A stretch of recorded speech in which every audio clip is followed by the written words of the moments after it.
Welcome back, everybody.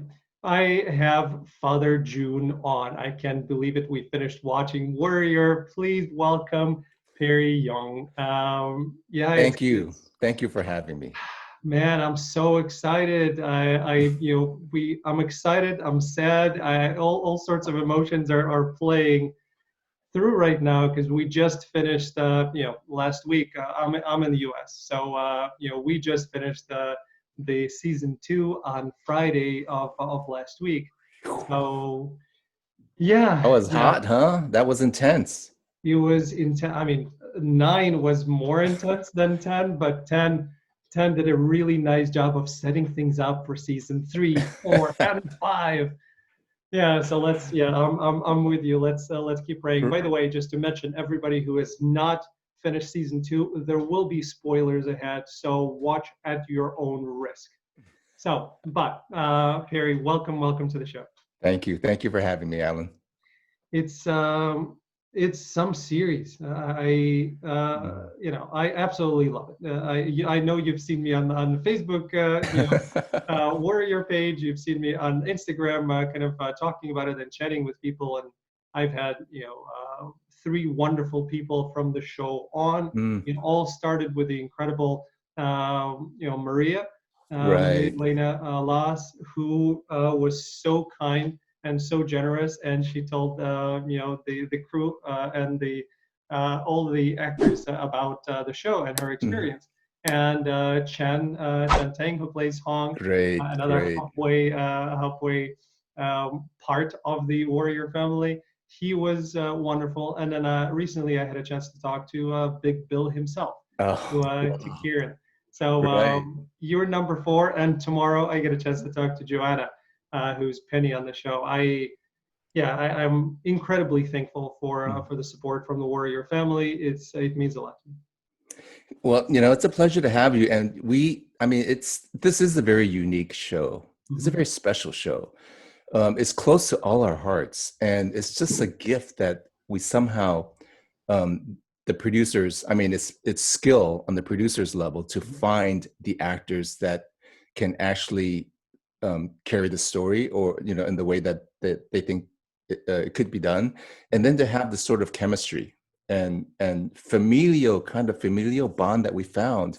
And I really think it's just all about Bruce Lee, his what he represents in this world, across cultures and genders and nationalities and international borders. I mean, he's this international universal icon. And I think everybody has, whether they've seen a picture of him or not, or watched one of his films, they know the name, and they know that it represents something powerful and special and inspirational. So everybody in the cast has a connection to Bruce Lee.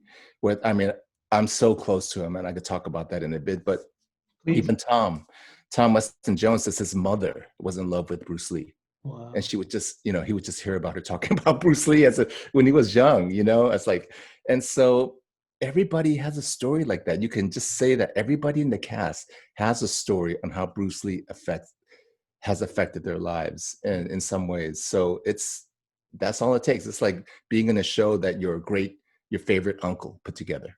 Yeah. You're not going to mess this up. No, and what I've noticed with all of the cast members that I have spoken to, you guys are really close. You are a family. I know that you were all together in South Africa to do this, but you finished shooting a year and a half ago, pretty much, and you still stayed so close together. Everybody's talking to everybody. Everybody misses everybody. Uh, Completely, it's completely. Olivia was talking about that she started a new project and she feels like she's cheating on her old Oh. on her ex because it feels wrong. It's so great to hear. It's really special. I mean, you really, we share the scenes with these, I first of all, when you show up, you just meet them and it's all nice, and you do the table reading and you go, oh, are we all going to go have a dinner or something, just to get to know each other better? And then suddenly everybody's just like laughing, and it's like bonding, and then you work more and you get deeper and you start to understand who they are. And then every night it's like, where are we going for dinner? where we, let's meet up at a bar, like, and who's training tomorrow morning, so like Brett Chance set up this amazing vibe in the training room where it's like all the actors are invited, whether you fight or not, you can come and train. And that created a great, it created our green room. So as a theater person, we have a green Yeah. room, and that's where we meet and hang out and talk about other stuff that's not really about the show.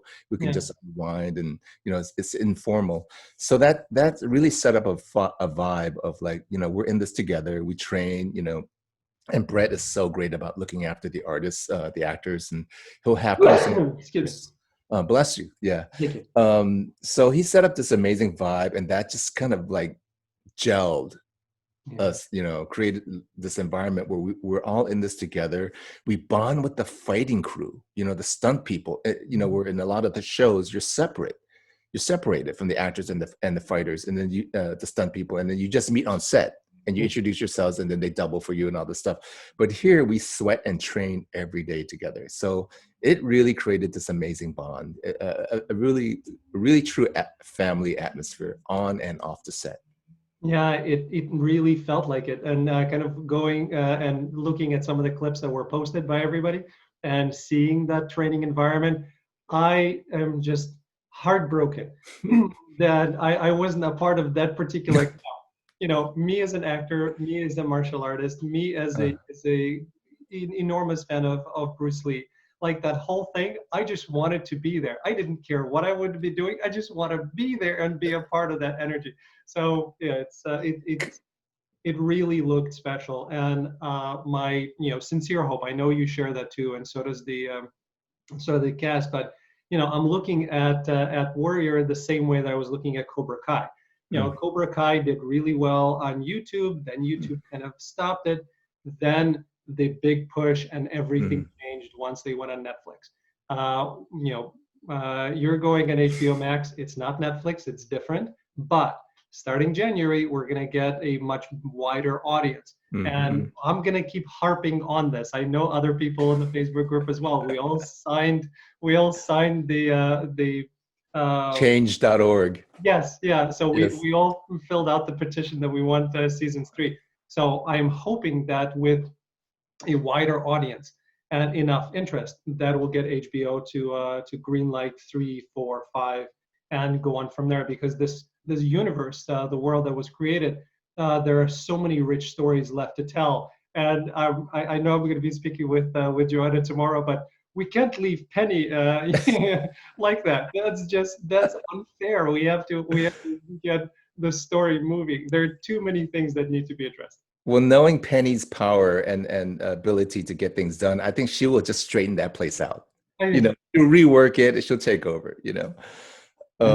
Yes, but I do hope. I mean, it's really going to be up to the HBO producers, because HBO is the mother company of Cinemax, and they really were the ones that were writing the check for Warrior. So they own the show, and it's really up to them. And I know that there were possibilities of selling the show to another producer, but I think HBO wanted to own the rights. And a lot of it, so they wanted to own the rights. And because it was going through this corporate restructuring, I think there was no real decision maker.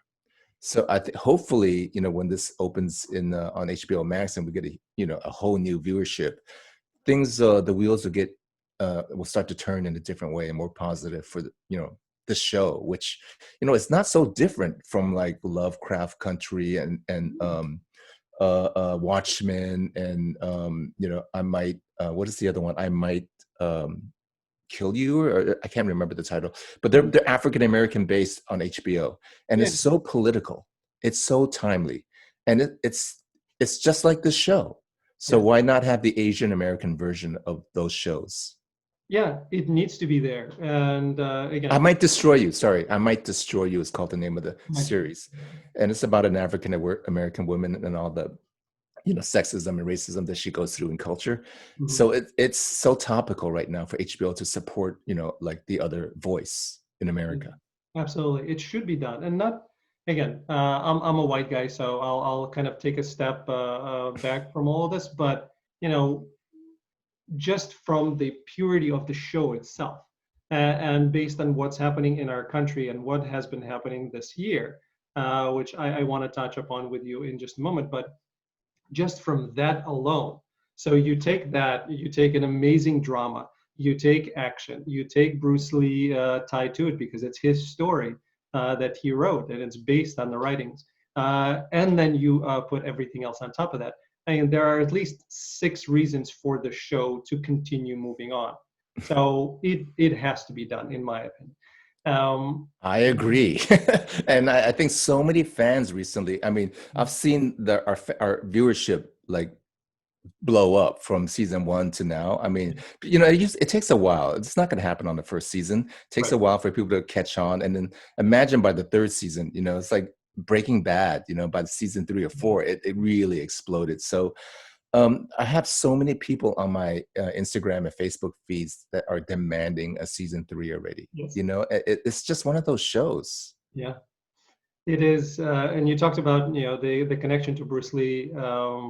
I have his books right here. They're next to me on my desk. That's Right below. Uh, that's awesome.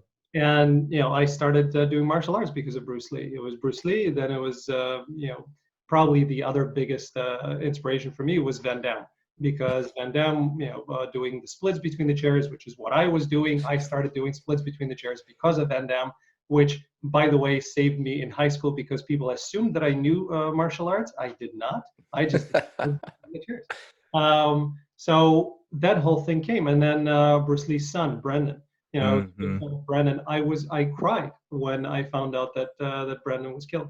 Uh, Oh yeah. it was a huge shock to the system. I'm still kind of not fully over that part. So the connection to Bruce, and then seeing the show immediately, kind of, I did not subscribe to Cinemax. Cinemax, I started subscribing because of Warrior, That's and great. Yeah.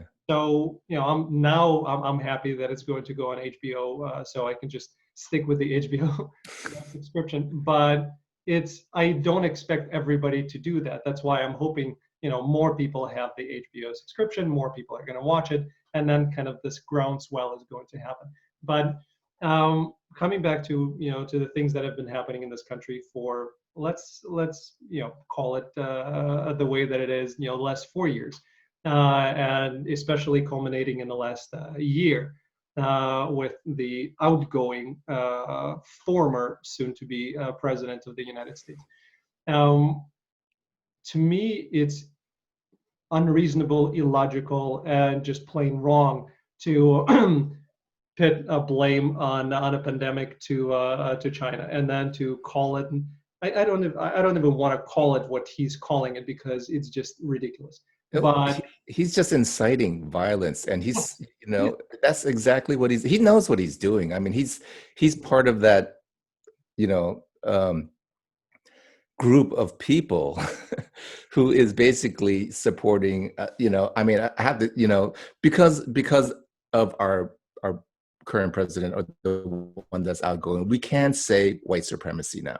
So he's using these toxic ways to cause rife between people, to continue the fight. So it's like, we need to fight this. So he's going to use the kind of language that incites violence, and that's going to draw up his people to arms, basically. And you see that happening, with people showing up at the governor of in Georgia's home. So this stuff is done purposely to rile up his constituents so that they will support him in his whatever he wants to do. So yeah, that is just it's painful. It's stuff that's happened to people of color since the beginning in America, and we have to call it out. It's time to call that stuff out, and we have been trying, and a show like this definitely calls it out. mm-hmm. And basically, the really weird thing about it is, like, a show like Warrior can say, look what happened back then, Mm-hmm. when the Chinese were getting off the boat, when Assam got off the boat, and you see the white workers with signs saying "Chinese go home" and getting spat on and things like that.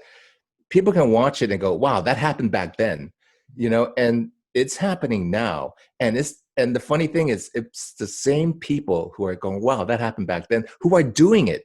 I mean, there are fans of Warrior who are white supremacists.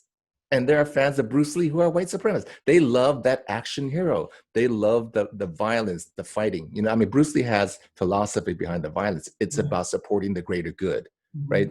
The philosophy of Kung Fu is like, you don't fight unless you have to support the greater good. So, of course, they only see the fighting. So that's the ironic part of warrior and part of the culture that subscribes to action violence TV shows.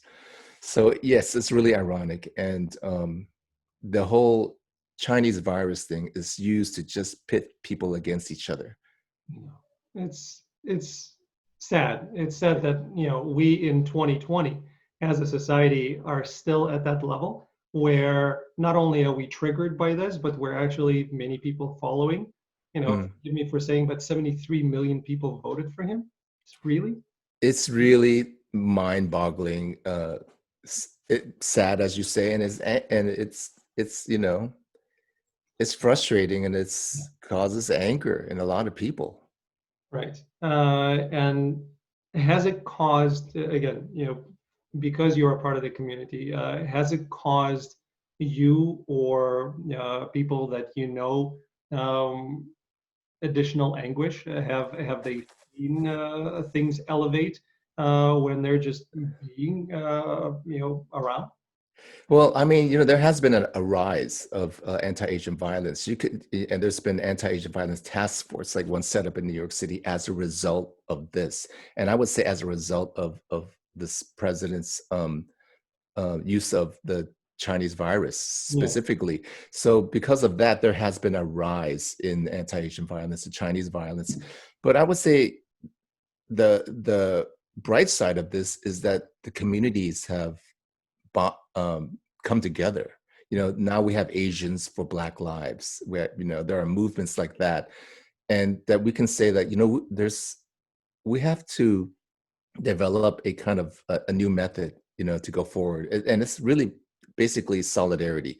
We have to come together and to look and fight the common enemy, because Trump is basically pointing at people of color and saying they're the enemy. So like if we are the perceived enemy, it's like then the people who are the enemy should come together and support each other.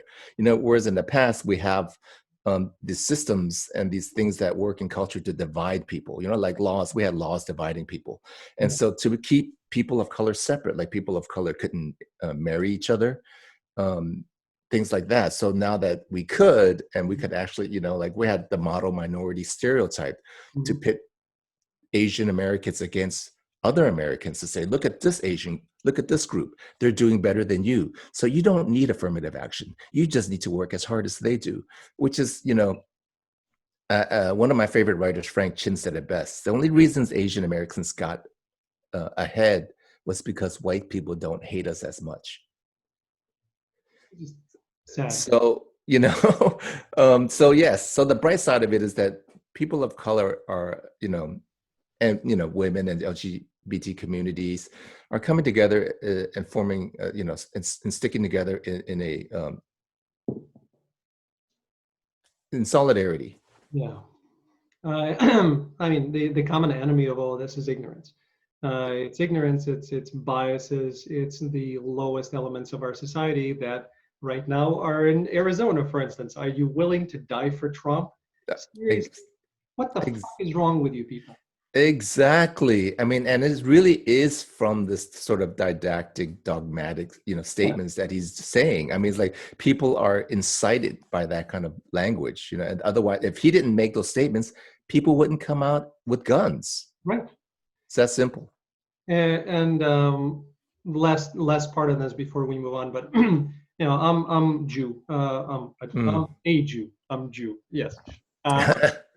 And I grew up in the well, I was 14 when I came to the United States, so I grew up in the former Soviet Union. So I faced Wow. discrimination because of being Jewish there. So in any homogenous society, right, that was a homogenous society. It was basically everybody's white or some variation of it, and they found ways to discriminate on each other. And being Hmm. a Jew was the biggest thing. So I grew up in that environment, but having grandparents who went through World War II, there was always a question of how could Hitler rise to power? And how could people allow that type of hatred to permeate so deeply that then the whole country was driven by it? And the last 4 years, I understood how, because you see that the United States of America, the country that I love, that I came here as a kid and grew up in, you can have that here too. Yes, you can. And we have to be vigilant, and we have to just remind ourselves of who we actually are, as opposed to go down to the lowest common denominator of fear that Trump has been yelling about for the last 5 years. Yeah, I mean, really, it comes down to inaction also, right? You hear Yeah. that people are calling out the Republicans who are silent and if Mhm. you're silent, you're enabling. Yep. If you're silent, you're part of the problem. It's like you can decide whether you're part of the solution or part of the problem. I mean, if you're not doing anything about it, you're part of the problem. Yeah, absolutely. All right, let's move off of problems and onto solutions, or at least interesting parts of it. So I mean, I just wanted to touch on something where you said that even in a homogenous society, they can still discriminate. I mean, look what happened in Warrior when they were pointing out that the Irish yeah, were at the bottom of the rung before the Chinese came. yep, So there's another bottom of the rung after the Chinese came, but still the Irish were, they would pit the lowest ones against each other. yeah. We always, as a society, and that's the unfortunate part, we always find somebody else to blame for our problems. And when you have that, then instead of looking in the mirror and seeing what you can do better yourself, it's much easier to blame somebody else. And until we graduate from that, I think we're we're bound for conflict, and that's unfortunate part of it. In Warrior, so getting back to my favorite show, um, Father Jun is a really interesting character, and is a character of strength. He's a character Oh. of wisdom. There's more kind of developing as we go through the arc, and especially in season two. So you're encountering this really really interesting character. You're a soft-spoken man. You're a musician. You grew up as an artist before you got into acting. So from a pure transformational perspective of going from a soft-spoken artist into a leader of a warring gang with a. By the way, is the right eye working? Is it not working? I'm not sure that it was ever mentioned. Yeah, it was mentioned once in season one, in the first episode one, when my son character, Young Jun, Yeah. mentions I was stabbed in the eye with a, like I fought the Opium Wars and then the British in the Opium Wars, and that's when I killed one of the British soldiers, took that sword right out of my eye and stabbed him back. So it's not working, but Okay. I mean it's a white, it's a white eye that yeah. So I guess the question is Yeah. if the character is very different from and that I think we're all, everyone in the cast is very different Yeah. from who they're playing, um everybody, it just kind of blows me away when I hang out with, in the first season one, we're hanging out, we're shooting our scenes, and you don't see the art until you see it on TV, right? You could see them shooting the scenes take after take, but when you see the edit, then you go, oh my god, they're so talented, and like I'm in love with the actors, and I'm like, I never knew you were like that, all the nuances, and they're all there. And so we're all like, I'm just enamored of all the actors and go, I didn't know you were like that, even though I hang out with you all day and stuff on the set. So for me, I guess there's, I was born in Oakland, California, and it is a city of predominantly Black urban culture, urban. And in the past several decades, it's been a rough city. It's a city that begat the Black Panthers because of how rough and ignored the denizens were. So I grew up in that city knowing that I was just on the opposite side of the fence of my Black brothers, but at the same time, we were able to somehow feel the pain and navigate it together, and when Bruce Lee came about, he really kind of saved my ass, because there were a lot of tension between, like there's just like bullying and stuff like that and violence on the streets. But you know, I come I don't. I am a chill dude. I think because of the music. I think I was like the youngest of three boys, and I was left alone a lot. So I look to music and art as a way as my friends, Mhm. and I think that those things, music and art, are is a great therapy for people. You know, it's great because you just kind of discover yourself, some other world in it that's soothing. Mhm. So I grew up with that, but knowing that there's a lot of pain in society, and then there's a lot of racism, especially racism against Asians, and just knowing our history as Chinese Americans and all the laws that were put against us. I mean, like the big one that they never got to yet in Warrior was the 1882 Chinese exclusion law, which Yeah. then prevented Chinese from coming into the country. Mhm. And when you think about like the Muslim ban or the Mexican, wall, it's been happening it happened way before with the Chinese, you Yeah. know. So as a result of those laws, I never met my grandmothers because they prevented Chinese women from coming into the country. They didn't want us to start families here. They only wanted the labor, and they thought, okay, after you work for us, you can either die here alone or you can go back to China. It's You just know, that's inhumane. it is right. And it was a law. So, knowing these things, I think I had probably, you know, subjugated that kind of tension through my art. And then finally, when got a role like this, and I also had a role in the Nick Yep. with Ping Wu, Mhm. I'm able to kind of like release that kind of tension through the art, through the craft. Mhm. And it's really surprising what's there when you give it a chance to come out, you know. Yeah. And so, when I'm rehearsing this character and the scenes, it can get really big and ugly, but then you kind of have to pull it back and go, okay, what am I presenting as an artist? What are we doing with art here? This is art. We're making art. This is not therapy, you know. Yeah. So but the art is therapy, but what I'm presenting is not my Right. therapy output, so I guess does that answer your question of like, how do I get there? Yeah. It's like knowing my history, I think. Yeah.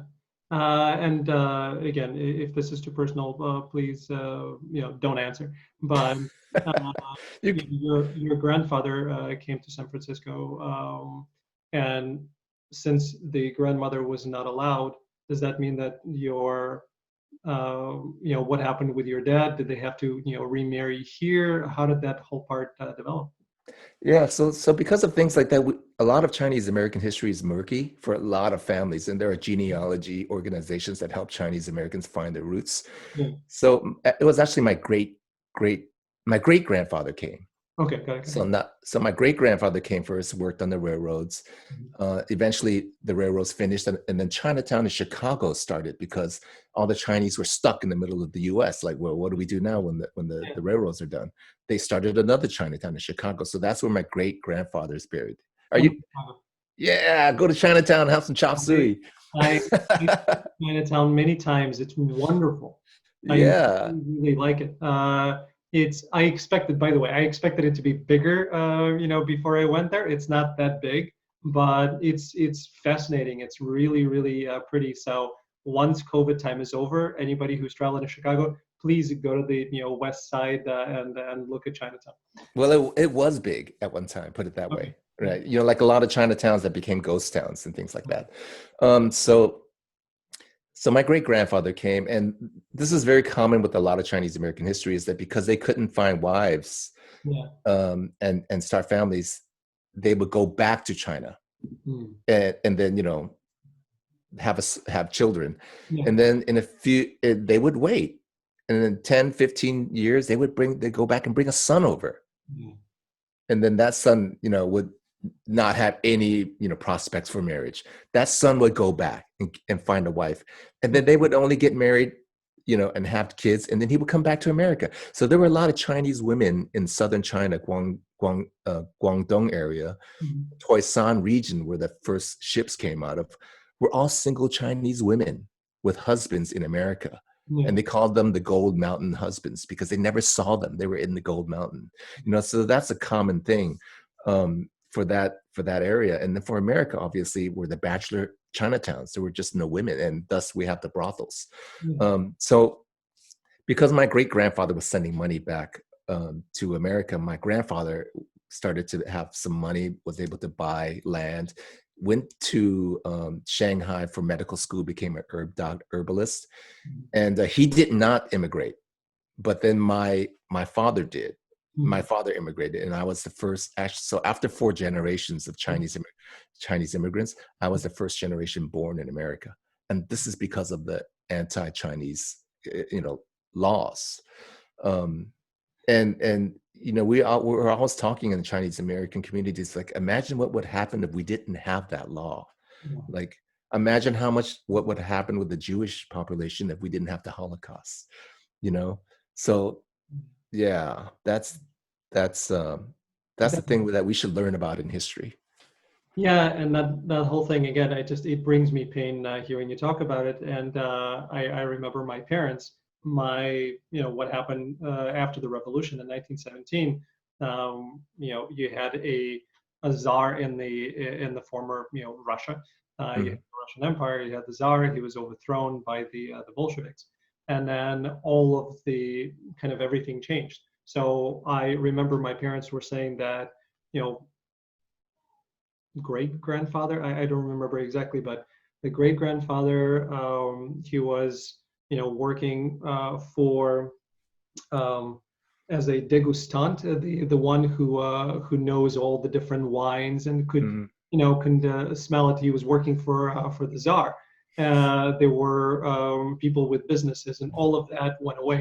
So kind of for 70 or 80 years, the family lineage and the ability to hold property or to have businesses or to do anything went away. mhm, So everything like that accumulation of wealth that we talk about, the historical accumulation and how families, start doing well and growing from poverty into well-to-do. Well, 70 years of that and 2 generations, it was wiped away. For you, mhm, it's the same thing. Four mhm. generations, you never had a chance to accumulate that wealth and all of the hard work to pay off for something. So it the United States would have looked very different had it not been for that law that prevented China, which is utterly ridiculous. But nothing we can. Generational wealth, yeah. So much of white American wealth comes from generational Yeah, wealth. yeah, And that's, because they knew that they prevented blacks from being able to get loans from buying homes, and prevented Asians, people of color, from moving into better neighborhoods and buying homes, because in that way you could start, building wealth. right. And it's just a look at institutionalized racism in this country. It's sad. Like seriously, why is it a problem? Do we care what color the other people are, and do we care if somebody's gay or they're straight? Really, I mean, is that what we're so concerned with? And to me, it's simple. It's either you're a nice person or you're a jackass. So I don't care, if somebody is LGBTQ, if they're straight, if they're black, if they're Asian. It doesn't matter to me. It's just, are you a nice person or you're not? And if we like simple things, can we just be this simple and that's it? I'm with you 100%, Alan. I just don't understand why people are racist, and why they think that they're missing out if they're sharing. I mean, the first thing you learn in kindergarten is sharing, It's like we don't miss out if we share, we don't miss out if somebody else marries someone else that we don't like. I mean, they can be married. It doesn't bother me, it doesn't make sense to me. It really does not. Yeah, and the argument of LGBTQ people can be together because they're not good for raising children. Really, let's look at the divorce rates, and let's look at how many kids are unhappy because they come from unhappy homes. Wouldn't we want a child to be loved? I mean, is that what are we focusing on?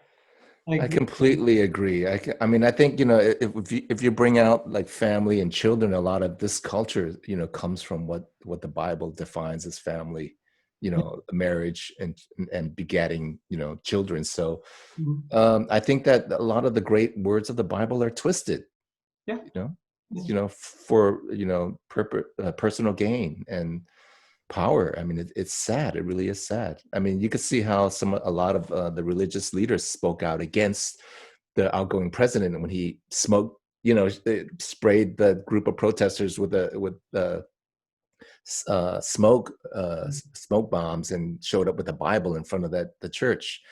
It's sick. It's really, that was just like the epitome of twisting Christianity. That's blasphemy right there. Yeah. Yeah. But enough about him. I don't want to give him more the undeserved attention. Agreed.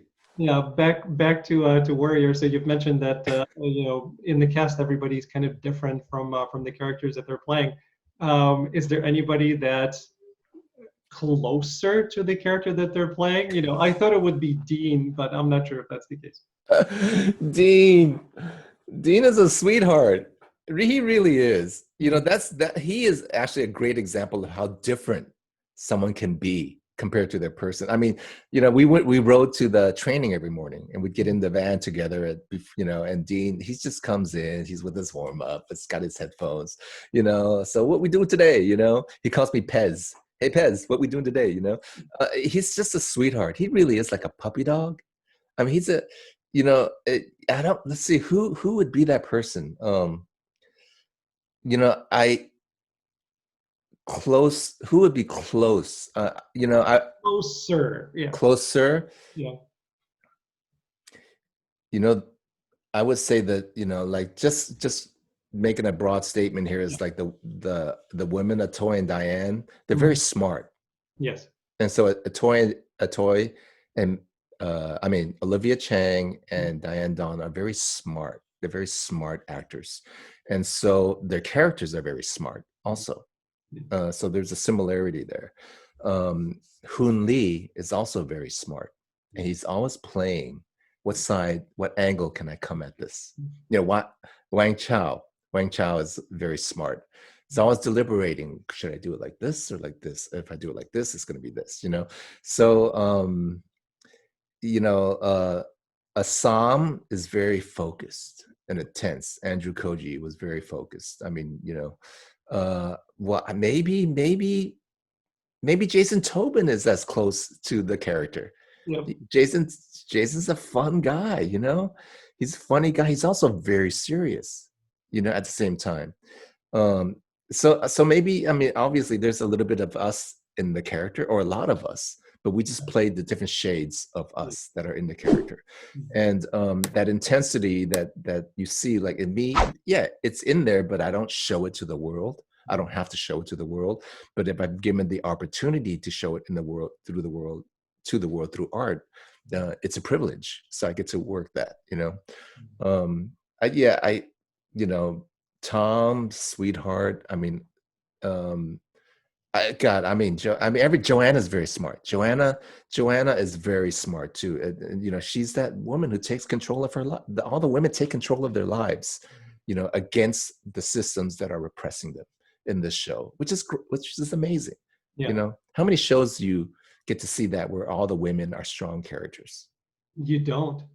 Right. One of my favorite shows is Billions on Showtime. Yeah. So there, the women characters are badasses, and I love. Suits is another show like that used to be on USA Network. It finished its long run, I think last year. So Suits was another one, but yeah, not many shows, and I really appreciate that. One of the things that I love about Warrior is the fact that there is no clear-cut good bad. Everybody has shades, and everybody has times where they are a good, quote unquote, good person and a bad person, and it just shows life, and you have no idea who to root for.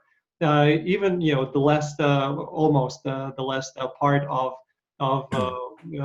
10, where you have Leary and Assam fighting. Even though I wanted Assam to win, I didn't want Leary to be killed because I like Leary. I know he's a racist, but I like with Sophie's introduction, you see more and more of him as a man and as a loving man. You understand what he's trying to do for his community. He's misguided, but you understand that it comes from a place of loyalty and love. so I don't want him to get hurt. When we had the Dimaka shot into his heart, I was really worried there for a Oh minute. yes, right. So like these things, it's great because you're always on the edge of your seat. You don't know what to do with yourself as you're watching. It's absolutely true. And when I read the script, I thought that even my character has a lot of good. And Yeah. the reason why he's doing what he's doing is he had a speech um, in season one, which was cut unfortunately, to explain why he started the Hop Way. You know, Thank you. I started the Hop Way to prevent the violence from the ducks upon our people. When I was indoctrinating Assam into the Hop Way to burn him in, Mhm. and I would tell him why this is important. Yeah. And we are the most powerful Tong in Chinatown to protect our people. Mhm. So unfortunately, that scene was cut. It's in your demo reel. Is it? Yes. Oh, okay. That's awesome. That's awesome. I'm But gonna post it. I'm gonna post it below the video. So please, guys, go check it out. It's in there. So okay. So I agree with or maybe the scene is there, but then I think the speech was cut because you. it was a longer speech. Anyway, so it was a big speech about why we do what we do in the Hot Way. We're the baddest mother effers around because the white people are killing us. Yeah. We need to stop that. And so yeah. So that's my character was the Malcolm X of the time. I looked at Malcolm X and went, you know what? He's Malcolm X because he has to be. No one else is going to be that. No, Martin Luther King is great. Let's do it through love. Mhm. But love is not working right now. So how else are we going to do it? So my character just happens to be the Malcolm X of the time. That's who I was looking for as inspiration That's because he's doing what he has to do for his people. that's really interesting. Again, Leary is going to think of himself in the same manner, but yeah, um, that's a really interesting approach. And I think that Larry really he's not really racist. He just has to look out for his people. Right. Again, it's like what's the greater good here? Like if you came across Hitler before he, rose to power and you had a chance to kill him, Yeah, would that be considered evil to kill someone who's killed 60,000 people before? I mean, if you can prevent that, it's more than 60,000. or yes, if you can prevent it, would you do it? So it's like he's a product of the times as opposed to being you know thought out racist. Yeah, yeah, I agree with that.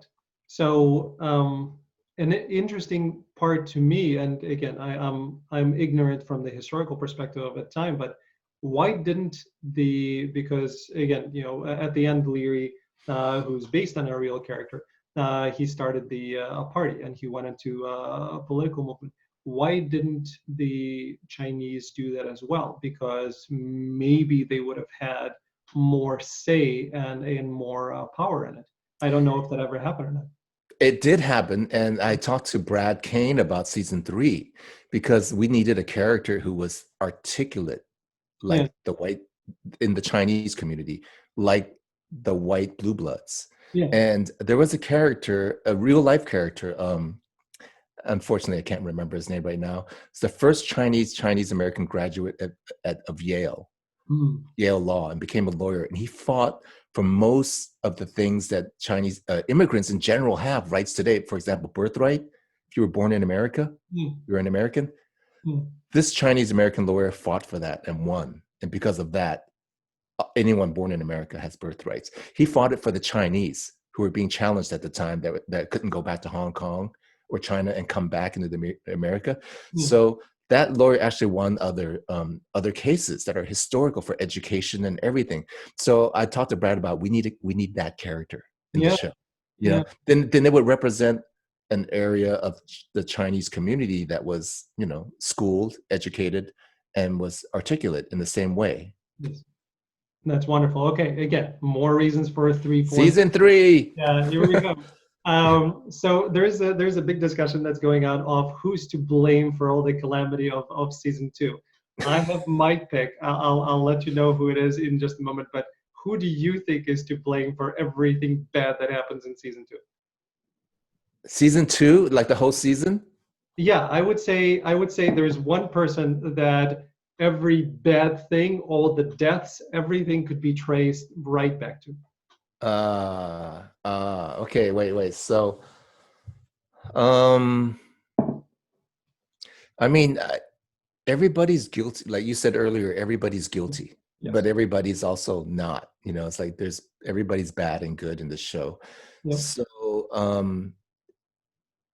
I mean, if I go to the climax of season 9, and that's the biggest part of something really bad that happened to me, Yeah. uh, I would say that the character Sophie, Thank you.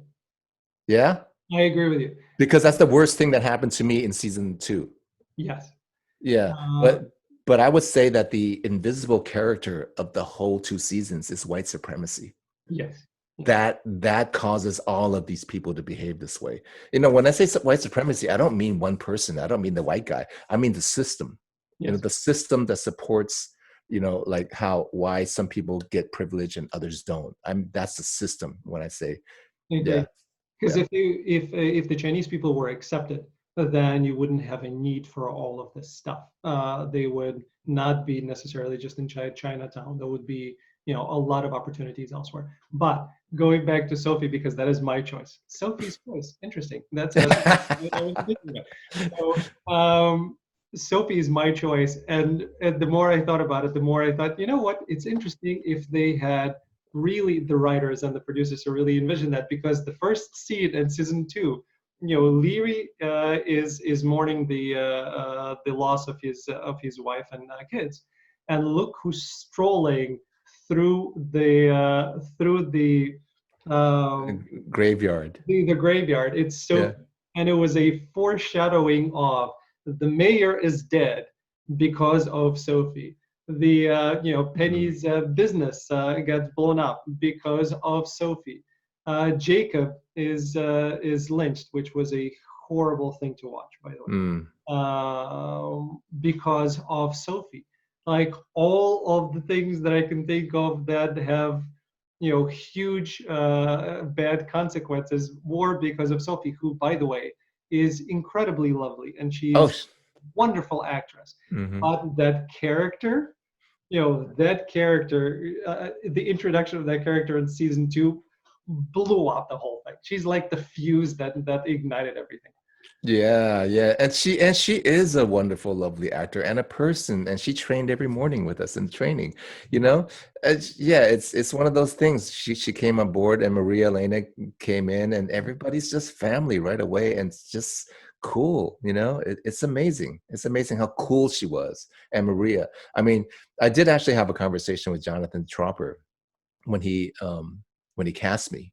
He Okay. wanted to do a quick uh Skype just to talk to me.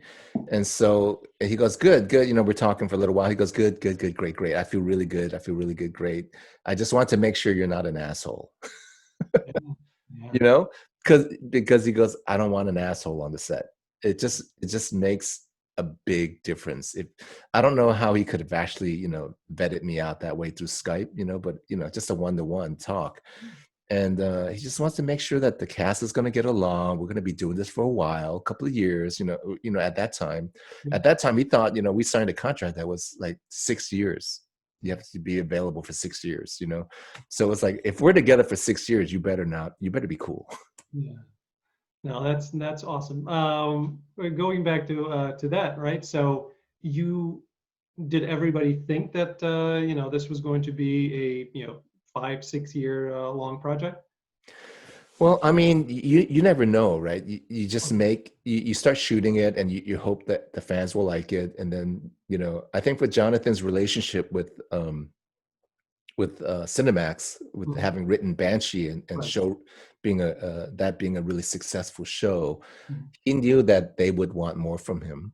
So I think that we all went in knowing, and also looking at the script and feeling really good during the shoot, that we had a feeling this was going to be really good, you know, and so we were all expecting after season 2, while season 2 was being shot, that man, this can go on. Mhm. This can go on for a long time, like season 6. Yeah. You know, I mean, what is Walking Dead up to? I mean, uh, but you It's know, we who would have known seasons, right? So something like that? But yeah. who would have known HBO would get sold? You Yeah. know, and there'd be a corporate shakeup, and then everyone that Jonathan knew at Cinemax would be gone. You know, like all his friends, all the producers, everyone he negotiated with and talked to, were gone. Where are they now? Maybe they're Uh, they're back. making other shows. Exactly, Yeah. exactly. So you never know. You Yeah. never know. And did you audition for Father June only, or did they view you for other parts as well? Only auditioned for Father June. Okay. Yeah, they sent And me 2 episodes, I think, nice. to look at. Yeah. Was it a self-tape? Was it, did they bring you in? What was the audition process itself? It was in person. It was I was in New York, and the casting director was in New York, and internationally. So I was able to go into the room, and audition with them. And so the interesting thing is, like, right before I went into the audition, I had forgotten that I had to go to my son's high school orientation, that right before. I'm talking about like 2 hours before the audition. And Wow. I'd forgotten about it because I was just meditating all morning, going, oh, I'm gonna, go in there, and like, and then my son goes, my partner goes, well, you're going to this orientation, aren't you? I'm like, holy shit. So I had to go figure out LaGuardia High School. He's going into high school. What do you do, with your schedules, your lockers, how do you check in, your online? I'm like, oh my God, I have to learn all of this stuff and talk to my son about it, and then go do the audition, Oh, and it was so close. We got out of there. I put him in a cab home. I got in the cab to go this way. I yeah. got into the audition room 10 minutes before my audition. I start to close my eyes, breathe deeply, let all of that go, because that was a stressful moment for my son also, because like, he's going into high school. And like, now I gotta focus on like relaxing again, getting the lines in my head again, because my audition was 2 monologues. It wasn't a scene. I Wow. had to give my monologues, and Okay. that's like the hardest auditions, when you Yeah. just give a monologue to a camera. And so I went in there, and audition assistant said, okay, let's tape this, you ready, go. And I did the first monologue, and she goes, stop the camera. She goes, stop what you're doing. They they want someone that's really, really grounded, really, like, solid. Just stop what you're doing. I went, holy shit. I wasn't doing, and I always remind myself, don't do too much. Just kind of, Yeah. say the lines, let the camera, and I went, oh shit, all that stuff I've carried with me Mhm. from and she goes, okay, just so let me know when you're ready. And, I just kind of turned it around, and I remember this. I went, this is my audition. I wanted this role for years. I heard that they were making this show 3 years before I got this cast. And I sent a note to my manager saying, when they audition for this thing, I want to be auditioning for this, Yeah. because I read about it in Deadline, or 2 years before I actually auditioned. And so I turned around and I went, this is my moment. I've been wanting this for 2 years. Be like water. Yeah. I turned around and I did the audition. And then she went, oh, good. Let's do the other monologue. I did the other monologue, and both in one take. And she goes, great. Thank you so much. I I was like, Yeah. left going, that was like the biggest audition of my life. Like, I totally could have blown it, and maybe I did. Maybe I was fine. Who knows? Um, and that was it. I just walked in, and it was like a Labor Day weekend, I think it was, in the summer. So I auditioned on Thursday. I knew the offices would be closed Friday, Saturday, Sunday, Monday. I'm going, oh man, I won't Oh hear from, God. you're not going to hear from them. And oftentimes you don't hear from them anyway. Yeah. You don't hear from them until they cast you. And then I went on a trip. I went to Rhode Island to visit my partner's parents, and then we were driving back, and I get a message on my phone saying, Yeah. from my agent, saying, TV show, call me. Yeah, yeah. So I didn't really think that much of it because I was dry. I had to drive for 2 more hours. I went, this must be it. But I can't pull over on the road. I'm with my family. I can't just like, can we pull over? So I call my agent. So I drove the rest of the way home. I called my agent and he goes, Warrior wants you. I was like, Um, I screamed. yeah, Yeah, that's awesome. Thank you for sharing that. my pleasure. That's really really cool. Hypothetically speaking, this is just for fun. Before I get into some of the questions that folks were asking, so we know you as Father Jun in on Hapoi. Um, if you had to choose what tongue you'd be a part of, what tongue would you be a part of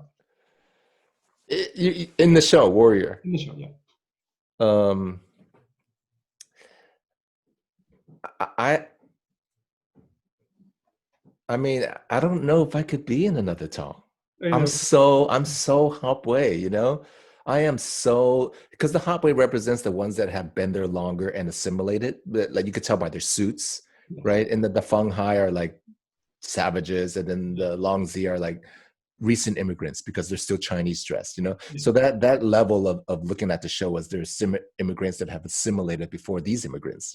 So there's a hierarchy in that. So I've always seen myself as the one, even in my non-TV life, as the firstborn of my generation, the firstborn of my family. So I'm the one that's more assimilated than my cousins that came later, that kind of stuff. It's so weird. I don't know if I had to choose. The Feng Hai are awesome because they're savages, Yeah. and Zing Dustin Nguyen is so awesome. I would follow Dustin around. He's just so cool. That's very cool. All right, let's get into some of the questions from the Facebook group, which loves you. Everybody was extremely excited that. All right, so let's see what the questions. So Derek Chin is asking for you. Now that you've had an opportunity to play two badass characters set in the 1870s, Father Jun, and early 1900s in the Nick as Ping Wu, how much of each character's backstory was given to you by the creators, and what did you come up with your own? uh, Okay, well, because I am a student of Chinese American history, I kind of knew the backstories already. I Mhm. knew that these people were archetypal characters, and even when I was talking to Stephen, I had some input on like what this character meant and what he was doing, and the possibility that he was actually born there in America. So like I auditioned for Ping Wu with a heavy accent because the sides and the breakdown said heavy accent. He was 1900s. And when I worked with Steven and I was speaking, as we're rehearsing, I'm just speaking as Perry, and we're going through our blocking and our scenes. And then, when he says shoot, let's shoot this thing, let's rehearse it, I went into my Ping Wu accent. He was like, whoa, stop. What? No, let's just do it as Perry. I'm like, great, because he could have been born in America. And he was like, absolutely. So like um I we're given a lot of freedom. I was given a lot of freedom, which is amazing, from the set of the Nick, from the producers and writers of the Nick and Steven, to Jonathan Tropper and other writers, of like how much freedom I had to create this character. Mhm. So it was a gift, Mhm. truly a gift to like, that's you. We cast you. We That's cast you are the character. wonderful. Yeah. Mhm. Thank you. Because of your performances, there is a depth in character. Neither seem like superficial or shallow caricatures. Curious how much it's him versus how detailed the characters were laid out for him. So you've mentioned that they gave you definitely some opportunities to and some freedom. But like in Father June, was everything laid out, or did you add any of your own touches to it? Well, generally, like a script has the overt meaning, right? The storyline, and then you fill out the storyline and you deliver what the story is called for in the scene. What is the dramatic art, and then how does your character serve that dramatic art in Yeah. that scene? So we all understand that, or we should be on the same boat with Yeah. the director in understanding that. And then once that is set, it's what are the subtle overtones, intentions of the character, and how he does things tell us a lot of why. Mhm. Why is this character doing that? As opposed to just this the overt meaning, and then we get the subtler meanings that kind of enrich the scene and the characters. So I think that again they cast me, and so that they know that it's there, like they saw it already. Yeah. And I think a lot of that came from, again, my history, my Chinese American history, the knowledge of it, and knowing who these characters are, and I'm always driven by, representation. As an Asian American man on American television, we're always very flat, one dimensional. Mm. And so it's always been an opportunity for me and a challenge for me to think, how can I give more flavor to something that's written really flat, Yep. just to support a storyline? Mhm. How can I make the viewer go, oh, that dude says something else? Yeah. There's something else about that guy that does not distract from the main story, the main scene. So I think that I have an intention of showing love for my culture in America. And it's what Bruce Lee said that inspired me all the time. It's like he wants to show the beauty of the Chinese people, right? That's why he does what he does. And that's always been an inspiration for me, whether I was doing visual arts or music. It's like, I want to show the beauty of the Chinese culture, even if they don't know I'm showing them the beauty of Chinese culture. Yeah. Yeah. That's So, wonderful. And again, growing up, because I'm such a huge fan of martial arts, I'm in a bubble. For me to see Asian people on screen, it's a completely normal process. So, Warrior for me, and I hope I'm not offending anybody, but Warrior for me was not groundbreaking. Neither was Crazy Rich Asians. Like that whole part, it was not groundbreaking for me because it was completely normal. I know I am in a tiny minority mhm. of people, but I had to be educated as to why that was not normal, because that's what I've been watching for the past 30, 40 years, because I'm engulfed in this world. So for me, it's completely normal. And that's awesome for anybody who's into martial arts and Yeah. films, especially like in the 70s, when the America when the world was really first becoming globalized, and we were getting America was open to Eastern culture, Yeah. philosophy, and so forth, and arts. And we got start kung fu movies started coming into Chinatowns, and non-Chinese people were going to these Chinatown theaters because they were like, we've never seen this before. We've only been seeing Hollywood movies. We've never seen Run Run Shaw, Golden Harvest, kung fu movies. We've never seen, and it blew up. And Yeah. and so those small fraction of the population who are interested in something different will not see Warrior or Crazy Rich Asians or Joy Luck Club Yeah. that differently, because they know that another culture has their own filmmaking Yeah. machine. But mainstream America, it's a different story. It's true. So if Bruce, another question from Derek, if 80-year-old Bruce Lee, if he was still living, I know we just had his birthday, if he was sitting in front of you, what would he say, or what he is in you? What would you say to him, or what would you ask Bruce? Oh my God. If Bruce Lee was in front of me, I would just say, thank you. Yeah. Thank you, Bruce, for paving the way, for making dreams Mhm. attainable, for giving me permission to pursue a dream. I mean, before Bruce Lee, I was watching Hollywood movies and TV because, like I said earlier, I was left alone as a child. So the TV was my babysitter. And I grew up on a lot of romantic comedies from the 60s, so these white stars of that time, Cary Grant, Rock Hudson, Tony Curtis, they were my heroes. I Yeah. wanted to be like them. I didn't know any better. I'm just some Chinese kid in Chinatown.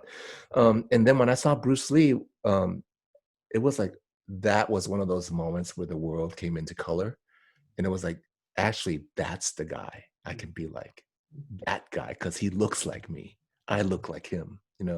So I would say, thank you, Bruce, for having the courage to like fight Hollywood and racism and stick to pursuing an art that can inspire with grounded philosophy and intention for the good, better of society.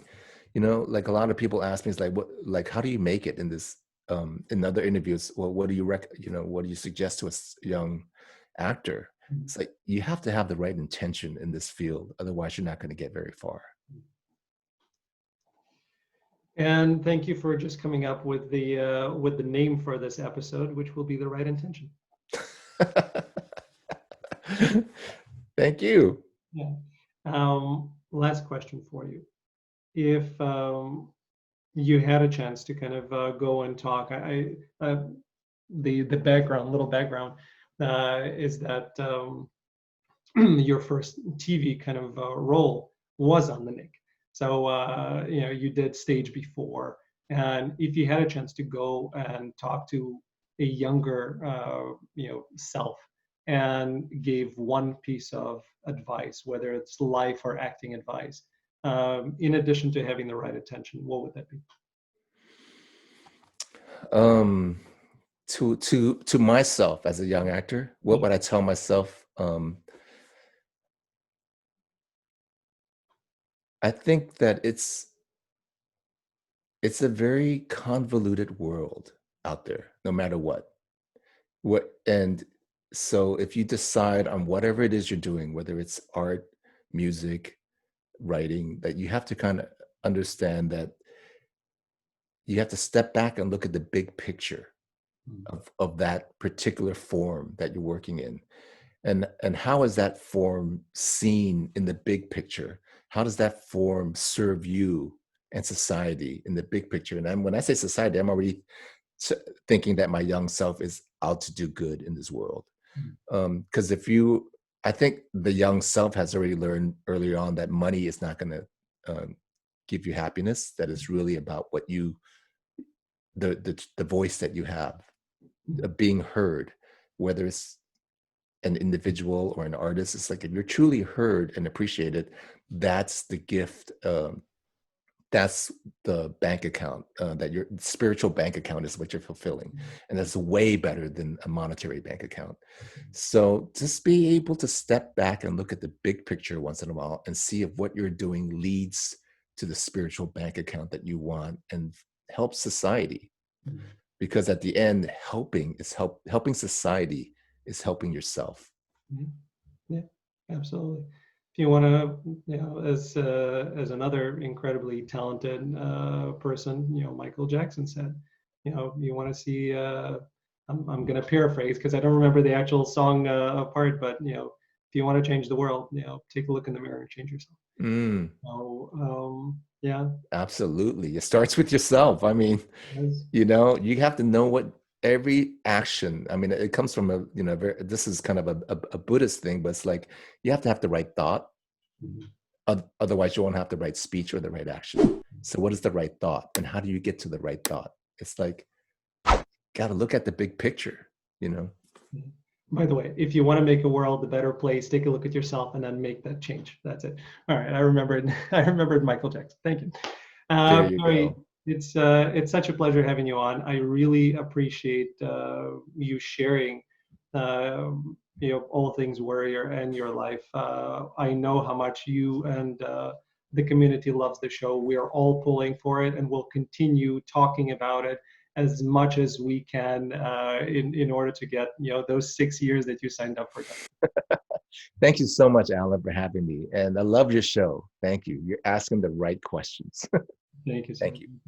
And thank you to the fans. I mean, you guys are amazing, really.